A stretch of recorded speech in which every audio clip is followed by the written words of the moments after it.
ہوش آتا تو پھر کام کرنا شروع کرتے تھے، پھر کشی آتی تھی، پھر ہو تو جو وہاں تھے ان کو بڑا ترس ہے، حضرت کیوں اتنی تکلیف اٹھائے؟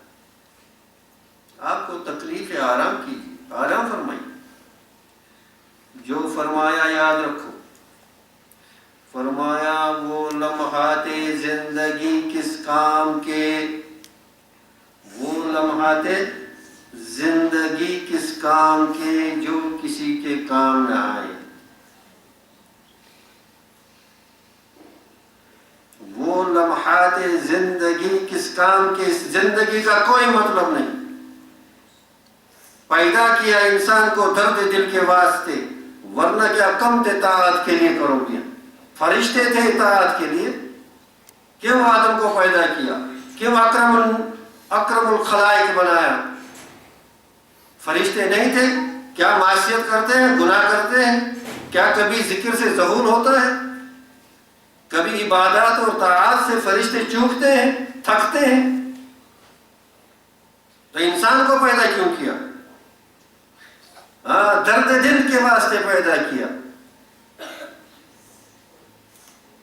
بجز خدمت خلق طریقت نیست، یاد رکھو شیطان نے ایسا دھوکہ دیا ہے، ایسا دھوکہ دیا ہے، شیطان نے بالکل ورگلایا۔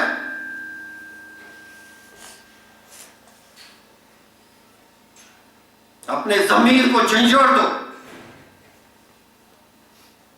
حیوانوں کی طرح کب تک زندگی رہے گی؟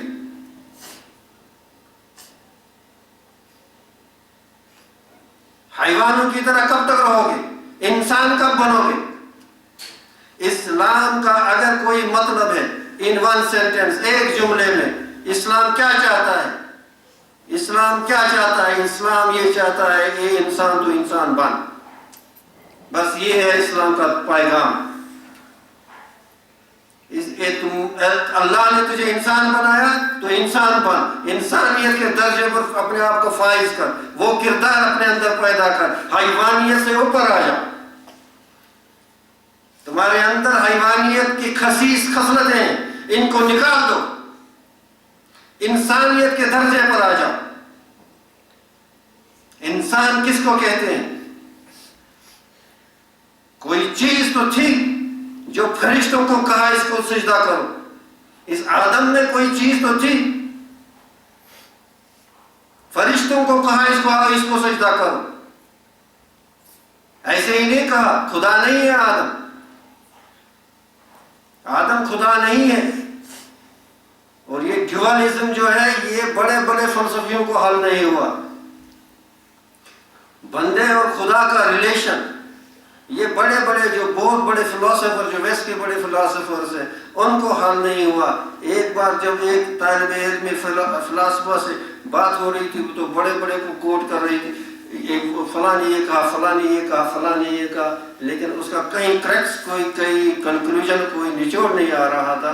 تو میں نے کہا، علامہ اقبال علیہ رحمہ نے جو کہا ہے، آدم آدم مت کہو، آدم خدا نہیں، لیکن خدا کے نور سے آدم جدا نہیں۔ حیران کہا یہ سارے جو فلسفیوں نے کتابیں لکھی ہے، یہ اس کا خلاصہ ہے، یہ اس کا خلاصہ ہے۔ تو وہ آدمیت اپنے اندر پیدا کرنا، وہ آدمیت اپنے اندر پیدا کرنا، یہ دین ہے، یہ دین ہے۔ اگر یہ سیکھا یہاں سے تو سیکھا کچھ، ورنہ کچھ نہیں سیکھا۔ جہنم جو ہے یاد رکھو، سنا ہوگا، بار بار سنا ہوگا، اور یہ تکرار کرنا، یہ سبق کو یاد دلانا ہے۔ جہنم جو ہے، دن رات میں 70 بار ایک گھاٹی سے پناہ مانگتا ہے۔ خود جہنم مانگتا ہے پناہ کی، اس گھاٹی میں، اے اللہ اس گھاٹی سے میری پناہ، میں تیری پناہ چاہتا ہوں۔ اور اس گھاٹی میں پتہ کون جائیں گے؟ پہلے کون جائیں گے اس میں؟ وہ قاری جائیں گے جنہوں نے دنیا کے عوض کے لیے وہ قرت سیکھی تھی۔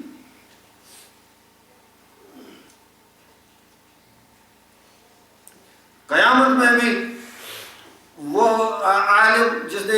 دین دنیا کے لیے، یا وہ مالدار جس نے دنیا کی شہرت کے لیے سخاوت، یا وہ جو اس میں دنیا میں جس کو شہید کہتے تھے لیکن اس کی نیت صحیح نہیں ہے، سب سے پہلے یہ جہنم میں جائیں گے، یہ تینوں پہلے جائیں گے جہنم میں۔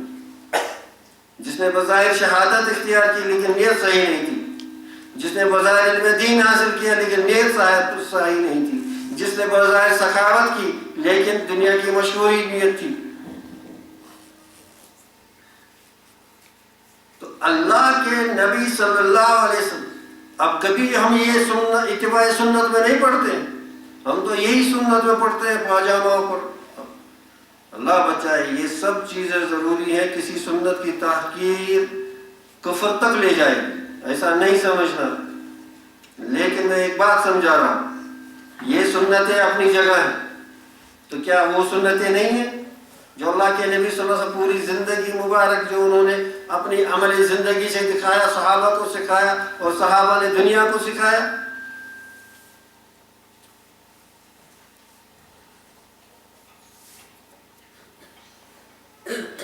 ہاں، جب تک یہ دوسروں کے لیے زندہ نہیں رہتا ہے، انسانیت کے لیے زندہ نہیں رہتا ہے۔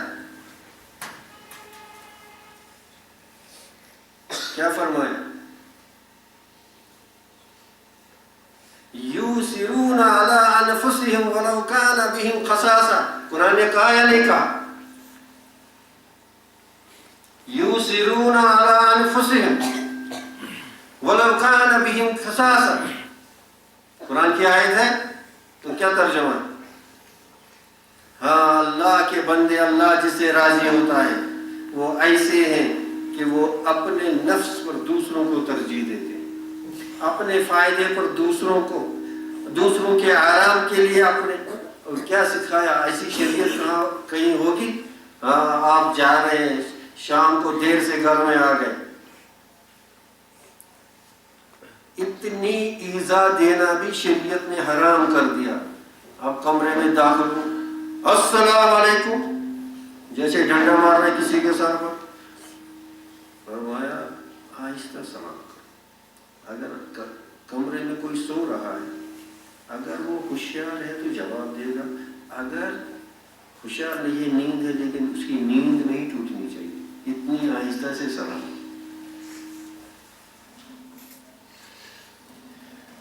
جب آپ کمرے میں داخل ہو گئے، وہاں کوئی سو رہا ہے تو داخل ہوتے تو سلام کرنی ہے،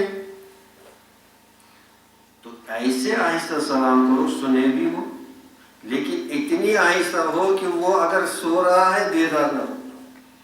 اب اس کو بیدار کر دیا، اس کی نیند میں خلل آ گیا، اس کو ایذا پہنچ گئی، آپ نے ایک حرام کام کیا، یہ حرام ہے۔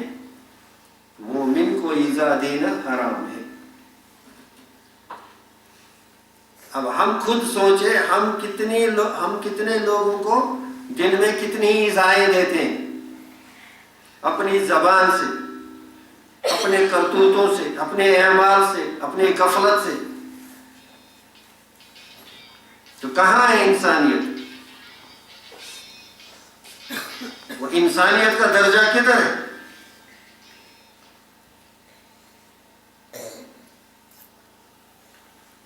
ابھی تک جھوٹ بولنے سے گریز نہیں ہوتا ہے۔ مومن جو ہے مذاق میں بھی جھوٹ نہیں بولتا ہے، مومن مذاق میں بھی جھوٹ نہیں بولتا ہے۔ مومن کی صفت میں، اس کی ضمیر میں یہ چیز ہوتی ہے، وہ کچھ بھی کرے۔ اللہ کے نبی صلی اللہ علیہ وسلم نے فرمایا مومن کچھ بھی کرے گا مفہوماً، لیکن جھوٹ نہیں بولے۔ کیا سچ بولنا سنت نبوی ہے یا نہیں ہے؟ سچ بولنا سنت نبوی ہے یا نہیں ہے؟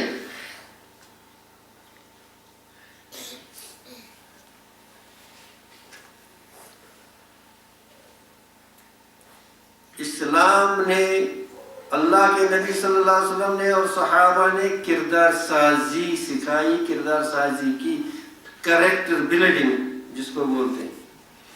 ایک کریکٹر بنایا، ایسی جماعت دنیا کے سامنے پیش کی جو اسلام کے کٹر سے کٹر دشمن ہے لیکن یہ ماننے کے لیے تیار ہے کہ ابو بکر و عمر عثمان و علی اور صحابہ کی جماعت، ایسی جماعت، ایسے لوگ دنیا اس آسمان میں کبھی نہیں دیکھے، ایسے اخلاقیات کے ایسے اعلیٰ درجوں پر. اب اپنے نفس پر کتنا قابو تھا. حضرت علی رضی اللہ تعالیٰ عنہ نے میدان جہاد میں جب اس کو چت لٹا دیا اس کافر کو، اب کافر نے اس کو تھوک دیا، حضرت علی نے چھوڑ دی رضی اللہ تعالیٰ. اب جب انسان کسی کے ساتھ لڑتا ہے غصہ کتنا ہوتا ہے، شرارت کتنی ہوتی ہے. اب جان پر پڑی ہے، یا تو اس کی تلوار چلے گی تو اس کی بھی جان جائے گی. اب اس غصے کی صورت میں وہ تھوکتا ہے، اب اس کو چھوڑ دیا. کہا حضرت کیوں چھوڑ دیا؟ کہا اس سے پہلے مارتا تو اللہ کے لیے مارتا، اب مارتا تو یہ میرے نفس کے لیے، کیونکہ نے مجھے تھوکا، میرے نفس کو اس نے تھوکا، اس لیے اگر میں اب اس کو مارتا تو یہ اب میرے نفس کے لیے ہوتا. کہاں اسلام کو سمجھ رہے ہیں، کہاں دین کو سمجھ رہے ہیں. چند باتوں کا دین نام نے یاد رکھا ہے، مجاہدے کے لیے تیار نہیں ہے، اپنے نفس کی اصلاح کے لیے تیار نہیں ہے. اس نفس کو مجاہدے کی بھٹی میں جب تک نہیں ڈالے گا کام نہیں ہو جائے گا. اور اس کے لیے جیسے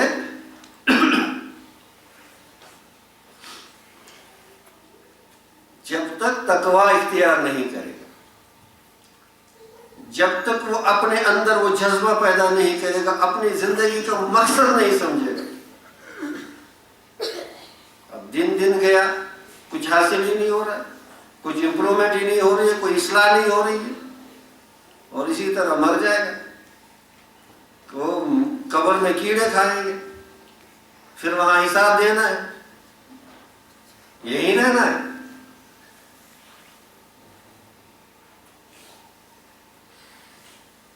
ہمارے حضرت علیہ رحمہ تقریباً 90 سال کے، میرے خیال سے اتنی عمر کے تھے. فجر سے مغرب تک دروازہ کھلا رہتا تھا، لوگوں کا آنا جانا رہتا تھا. ہم نے ایک سیکنڈ کے لیے بھی حضرت کو بیکار بیٹھے نہیں دیکھا اس عمر میں. نہ تکیہ لگاتے تھے، نہ ٹانگیں پھیلاتے تھے، نہ دیوار سے ٹیک لگاتے تھے، اور نہ بیکار کرتے تھے. پورے دن مغرب کے بعد پھر اندر جاتے تو اللہ کو معلوم. لیکن کیوں؟ کیونکہ یہ زندگی جو ہے دنیا مزرعۃ الآخرہ، یہ دنیا آخرت کی کھیتی ہے. جو یہاں بوئے گا وہی وہاں پائے گا. یہاں سے پیغمبر بھی جانا نہیں چاہتے تھے، پیغمبر بھی، حالانکہ ان کو تو جہنم کا خوف نہیں تو اللہ کی طرف سے، لیکن ان کو بھی معلوم تھا کہ زندگی میں جو عمل کریں گے وہی وہاں پائیں گے. اللہ کے حساب جو اللہ کی سنت، اللہ تعالیٰ تو کچھ بھی کر سکتے. ایک تو ہے قدرت اللہ، ایک ہے سنت اللہ. کیا ہے؟ ایک ہے قدرت اللہ، ایک ہے سنت. اللہ کی قدرت ہے، کچھ بھی کر سکتے ہیں، لیکن اللہ نے کچھ سنتیں بنائی، اور اس سنت میں یہ بنایا کہ یہ دنیا جو ہے یہ دارالعمل بنایا، اور جو عمل یہاں ہوگا وہ اسی کا بدلہ وہاں ہوگا. یہاں کچھ نہیں کیا تو وہاں پائے گا. یہ دارالعمل ہے، یہ اور وہ دارالجزا ہے. حضرت ابراہیم علیہ السلام نے یہی پیغام ہمارے کو بھیجا معراج میں اللہ کے نبی صلی اللہ علیہ وسلم کے واسطے. اپنی امتیوں کو کہو کہ یہ جنت خالی ہے، یہ جنت خالی ہے، ہاں چٹیل میدان ہے، اور جو وہاں کرے گا اس کے لیے یہاں اتنا بویا جائے گا.